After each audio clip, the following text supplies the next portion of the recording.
Meet George Ohr Sr. His story begins like many Europeans seeking stability. George crossed the Atlantic and found his way to New Orleans, where immigrant life pulsed through crowded streets and busy docks. There, on May 21, 1854, he took a defining step. Before L.U. Gainey, first Justice of the Peace, George secured a marriage license to wed Johanna Walthers. Two fellow immigrants, H.D. Hammond and Leopold Borkman, swore that both were of legal age, signing the affidavit that formally bound their futures together. It was the careful, deliberate act of a man preparing to build a life in a new world.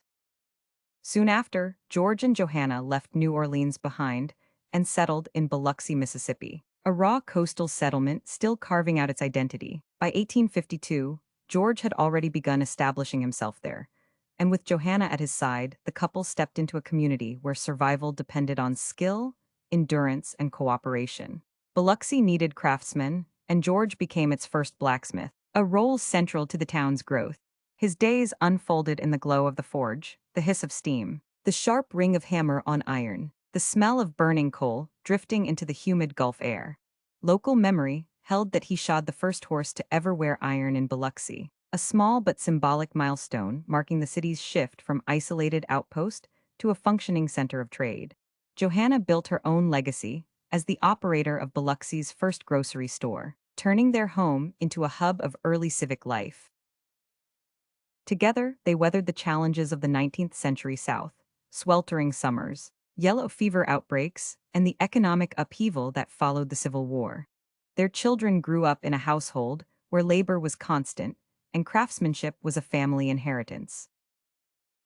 One son, George Edgar Ohr, began at his father's anvil but eventually broke from tradition. He traded iron for clay, transforming himself into the eccentric visionary artist later known as the Mad Potter of Biloxi.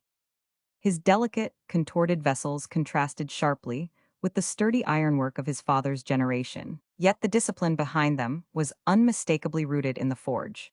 In his later years, George Sr. became a respected elder of Harrison County, a man whose life traced the arc of Biloxi's transformation. On the quiet morning of July 8, 1904, after mentioning slight chest pains, he lay down to rest, still fully dressed, as if pausing between chores, and never awoke again. Today, he rests in the Ohr family plot at Biloxi City Cemetery, a pioneer whose legacy bridges continents and generations. His life stands as a testament to the immigrant spirit that helped shape the American South, a pioneer whose anvil helped shape the very ground he lies in.